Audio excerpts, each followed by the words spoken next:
Johnson up top with Azorius Omniscience. This is one we talked about a lot coming into the weekend. I am a huge Omniscience fan. Yes, so there are some players that are playing more of an Azorius control deck. That deck had a negative win record against Is It Prowess in Italy.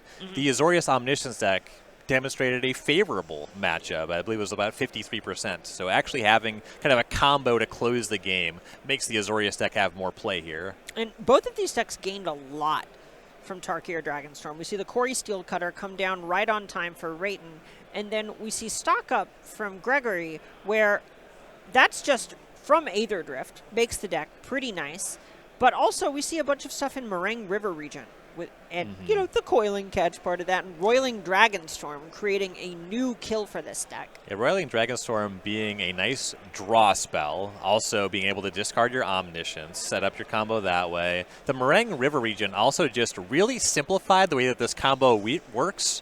We're no longer going our way with inefficient tutors. We have a giant dragon that can really cleanly close things. Okay, well, Corey Steelcutter number 2 on turn 3, followed up by Opt. This could be a clean way to start closing things for Rayton.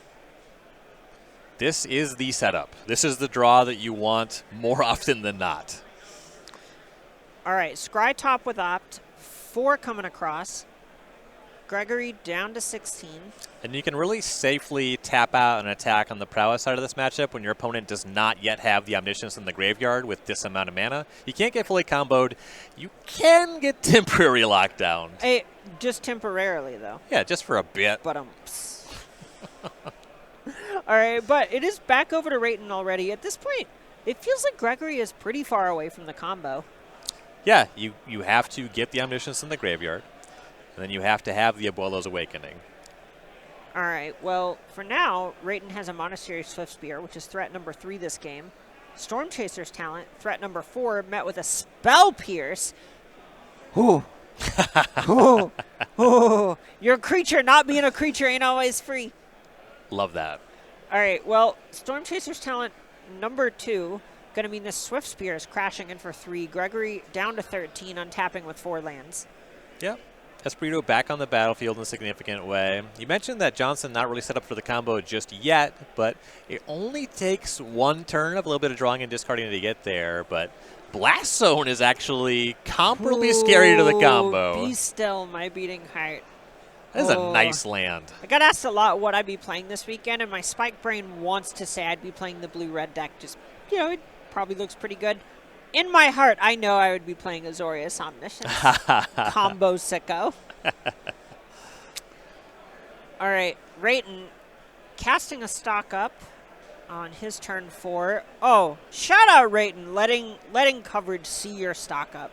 Yes. Wow, so that's Slickshot Show Off, Monastery Swift Spear, Burst Lightning, Opt Island, choosing to take Opt and Slickshot Show Off.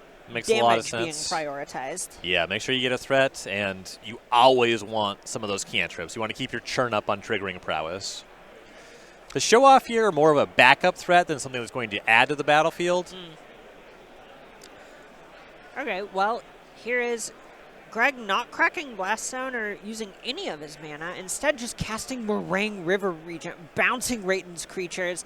And this is what the gain from Tarkir Dragonstorm is. This is a fine card. That is a 6/7 flyer. 6 power, 7 toughness, 1 dream. You know, Slickshot Show Off has a propensity to attack for a lot. Even with a monstrous rage, it is really hard to cut through 7 toughness. Ooh, yeah, this creature is huge. Meringue River Regent, just such a nice get out of Tarkir Dragonstorm. Yeah, this deck gets to play it as part of a new aspect of the combo where you can use 2 Meringue River Regions once you have an Omniscience in play, and then using a Founding of the Third Path to mill your opponent. Or it's just really good to cast. Yeah, perfectly serviceable. Look at this. Slickshot Show Off just being plotted by Rayton, who is missing land number 4 for a couple of turns now. I'm into this plot. Like that quite a bit. You're not exposing the show off to another temporary lockdown, and you do not have a good attack. Yeah, you know it's not dealing this turn. Right. All right, redeploying the Swift Spear. Can't let that one hide in exile. Right. And with only 3 lands, you do kind of just want to cast it. All right, Meticulous Archive for Gregory is going to flip open a Cavern of Souls. OG Cavern of Souls. Nice, nice. Ooh, okay. The one main deck Voice of Victory coming out to play. Not a bad blocker. Not a bad blocker. Turns off Spell Pierce as a potential combo interaction, though Johnson has so much mana. We're unlikely to be at that phase of the game. The nice thing about this is you also know that it most importantly plays around into the Flood Mob, bouncing your Omniscience, which is just kind of devastating when it comes up. Yeah.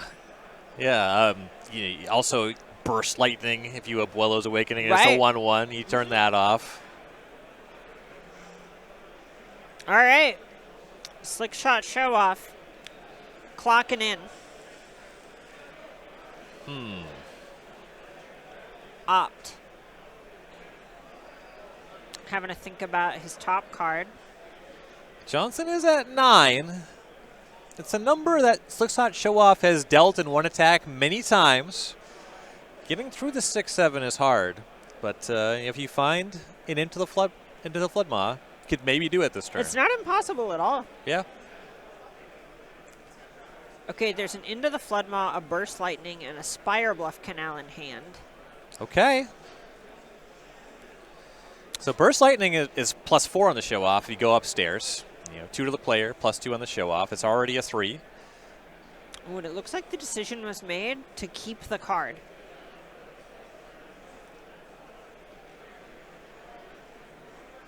All right, here's Into the Flood Maw on the Meringue River Regent. Unsummon on a 6-drop. Tale as old as time. Show-Off up to 5 power. Swiss Spear's at 3. Uh-oh. Is this just lethal? Making this play, I think you got to shove on that Burst Lightning. It's scary, but I think this play makes sense. Okay. If it works, you win. Okay. All right, Rayton, Burst Lightning upstairs. And it works. Gregory Johnson picks them up. Incredible. Taking us to game 2. Wow. Wow, wow, wow, wow. Yeah, Meringue River Regent's really good at blocking, but it does have to still be in play to accomplish that feat. Yeah, really tough. It's hard to imagine. I think the Blast Zone was something to look at there, where there was a turn it could have been cracked or rolled up, and neither happened. Yeah, getting it to 2 could have been a way out. Right, really tough. But taking a closer look at the sideboards, it looks like there are some pretty nice answers on Gregory's side if you want to maybe tune how your deck looks against Rayton's. Yeah, we'll get that on the screen in a moment. You see some of the usual suspects. 2 copies of Beza the Bounding Spring, of course, gaining some life.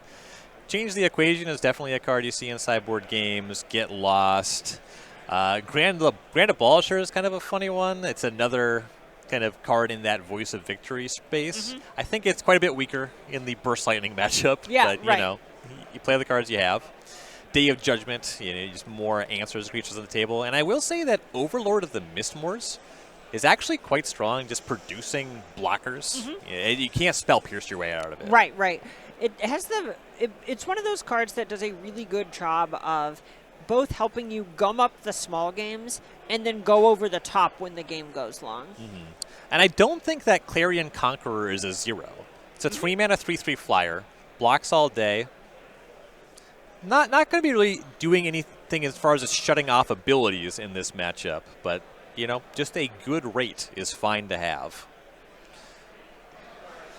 All right, well, if you want to throw your hat in the ring and play in an event like this one, we have an amazing Spotlight Series in Indianapolis coming up in just a couple of months. That is going to be Spotlight Secret Lair. Yeah, the winner of this event gets a really cool and unique prize. You actually will have a hand in designing a future Secret Lair release. Yeah, this is going to be super sick. Indianapolis, just one of the all-time great tournament series, too. Absolutely. This is probably the city that I would travel to for Magic the most. Yeah, it is so far up there. There's so much that's walkable from the event site. We have a bunch of great memories. We've already talked a little bit about, or we've done shows there together before. It's so much fun every time. The Steak and Shake in downtown Indianapolis. If you have never been there, I don't know if I believe that you're not a tournament grinder. Right. I've been there. I think every single time you and I have been there together, we argue where I want to go to Yard House and you want to go to Steak and Shake, and then we go to Steak and Shake. It's an institution. Right. It's definitely one where you go, Carmen, it's the Indianapolis Steak and Shake, and I got to lay down. That's it. Yep, that is it. All right. Players taking a look at their opening hands for game 2. Looks like Gregory's on 6. Rayton on a nice 7. Oh. Meticulous Archive flips over Omniscience on 1. That is the easiest way to do it. All right, Spire Bluff Canal from Rayton.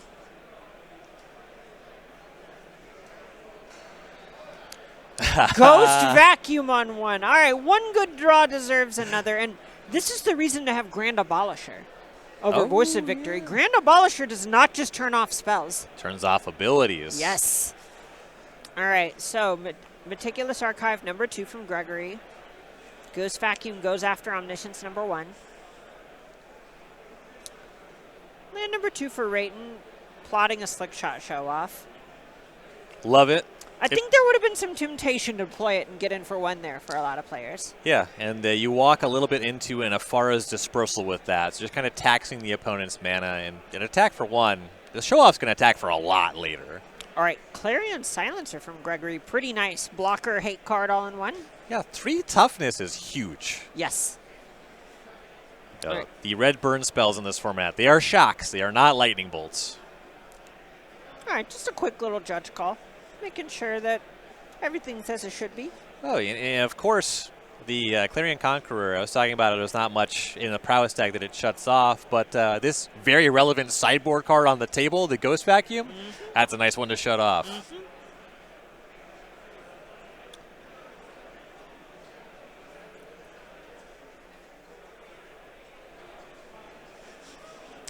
Notably, this one does not turn off enchantments, however, which means that cards like Storm Chaser's Talon are still going to be live with this on the table.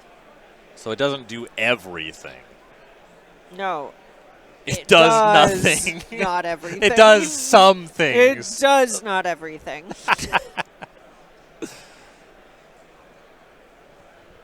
Shout out to Null Rod and my favorite flavor text of all time. It's just got to be the most fun ones whenever you're hanging out with a bunch of Magic boomers to just say it. And you watch everyone kind of smile at each other. It's just, everyone just knows. It's kind of a trite joke at this point. But it's our joke. Yes. It's in the space of kind of groany wordplay, but you cannot deny the beauty of the statement. It's really nice. It is really nice. I think a lot of the good flavor text from that era might not all hold up or have some reason that it wouldn't end up on a card today, where, you know, it might be referencing real world text. Like, I know I love OG Caracas because it has Emily Dickinson on it, but that isn't really going to happen all the time. No Rod's flavor text is just kind of timeless. Yes. If I show that to you and you don't appreciate it, I know that the problem is your taste.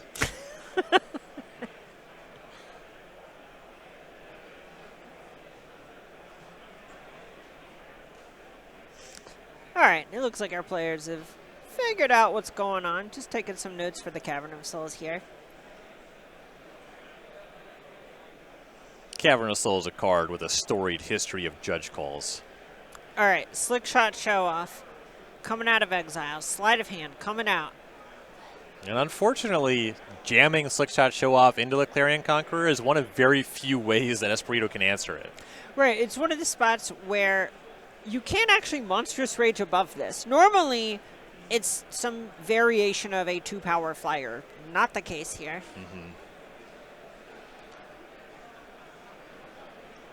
Ooh. Rayton's table demeanor is awesome. I actually have a lot of respect for the board attack. Yeah, okay. Just, all right, I'm attacking with Show Off. You knew this was coming. Why is it taking you so long to pick if you're going to block? Come on. No blocks there is interesting. Johnson is saying, all right, I have something for you. And it was quite a something with the temporary lockdown. All right. That means that the Clarion Conqueror going to go ahead and get in for 3. You know, it's pretty loud that Gregory's decided it's time to get busy. This says as far as Dispersal to me, maybe? Yeah, there's just some interaction already available. As far as Dispersal certainly makes sense there, because this is a deck that does not win with chip shots. Well, it can. That's what Tarkir Dragonstorm has brought it. You actually just have this Dragon's game plan. I refuse to acknowledge Meringue River Regent as taking chip shots. They're large chips. They're family size, okay?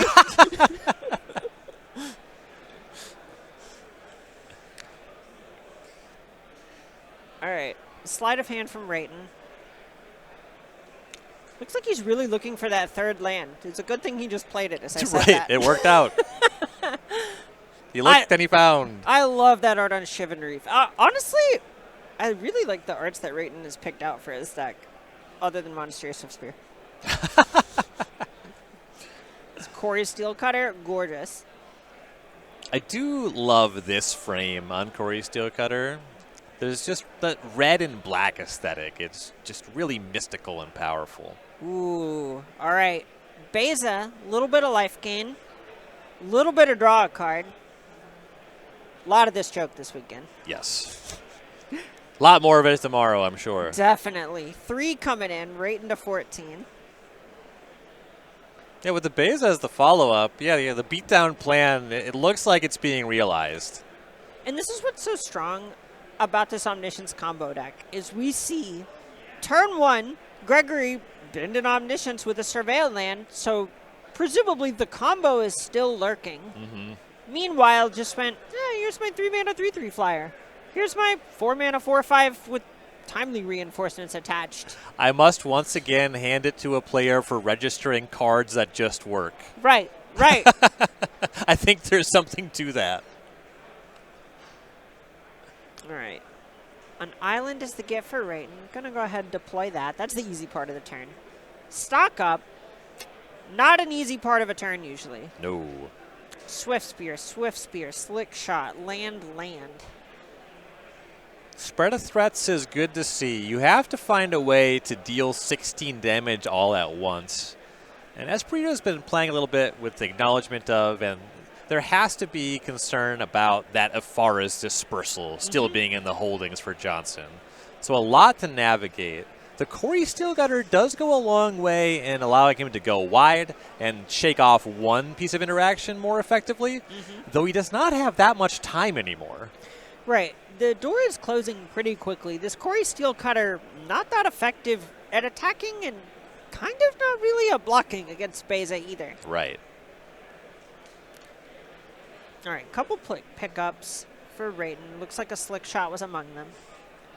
All right, here's that Swift Spear. Here's a Monk token. Oof. Swift Spear, trigger, get a Monk with Prowess, pass. Among the sadder versions of game actions you can take with this deck.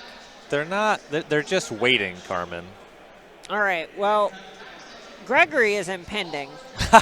So Overlord of the Mistmoors, bringing a couple of 2/1 flyers with it. Clarion Conqueror, dealing 3. I love hanging the Beza back here. I think there's some temptation to try to close the game with these extra blockers hanging around, but you have so much flying. The Clarion Conqueror is going to get there, and you do have to think, okay, I still might be able to just die in one combat. And with Gregory's body language, it feels like the times that he has chosen to tap out, he knew there was a big risk there, and now will just very fluidly go through the motions of saying, okay, here's my turn where I get to have 1 or 2 mana left over at the end of it. Thank God. You're right. I get to both commit something additional that's powerful to the battlefield and leave up my interaction. Exactly.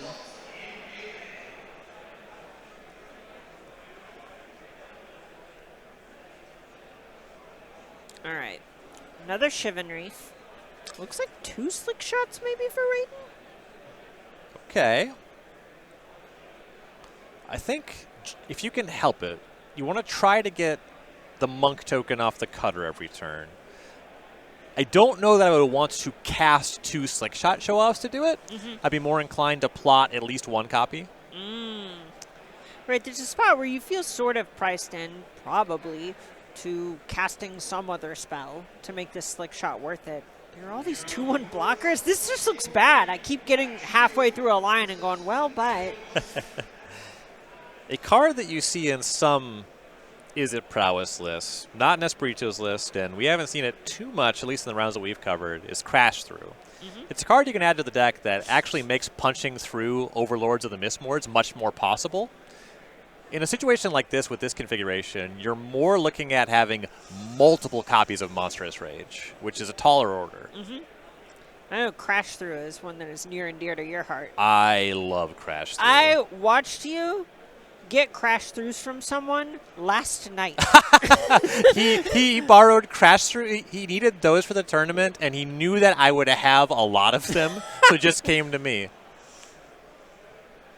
Sometimes you got a guy. I am the local Crash Through guy. Yeah, of course, of course. All right, Op picks up a card. Rayton's struggling with how to make it out of this game. All right, taking a point for Into the Floodmaw. Probably.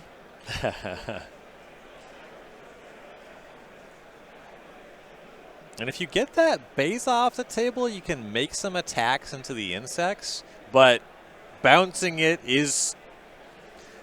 Actually, it's not that unappealing because Johnson has so much life. You can actually get away with it. So it's an interesting choice. Huh, yeah, this is really tough where it's hard to figure out if you're trying to push with the slick shot or something else. I'm inclined to go with everything else if you think there's a Forest Dispersal. Yeah, I suspect you do not want to expose the show off to that. Or, I guess you're fine with it. Yeah, I think at this point, Rayton has identified the only way out is through. Yeah, and you might just say, you know what, even if I believe or know you have the dispersal, I gotta try to win. All right, and there is that dispersal. Rayton committing a Monstrous Rage to try and save the slick shot, just like you said. Not going to work out this time. It is going to work, be another trigger on this Monastery Swift Spear and the Monk token. I think that's going to be 8.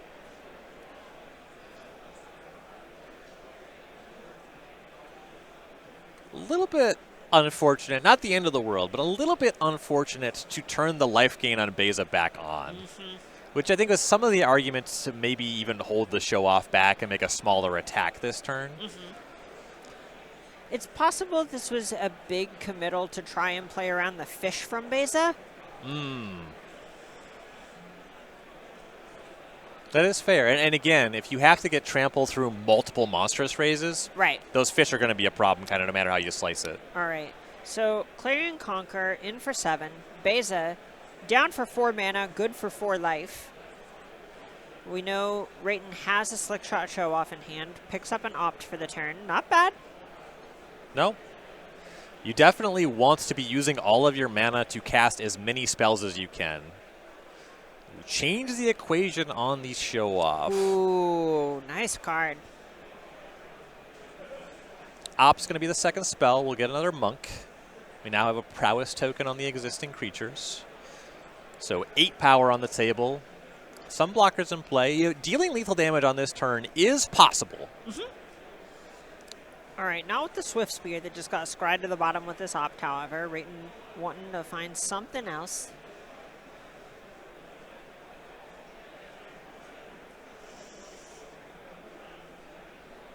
And Rayton's life total is becoming a problem for him. Yes. At least fortunate that 7 is not possible through flyers on the table on the following turn.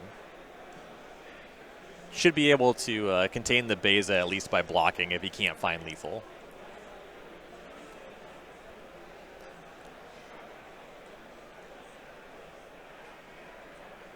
All right. A couple mana getting tapped.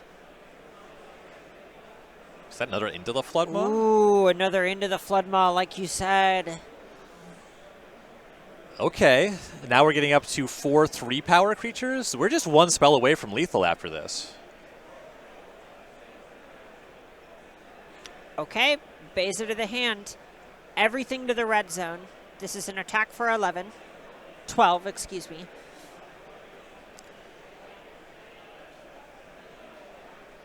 All right, we see the Moth hop in front of a 3-power Monk.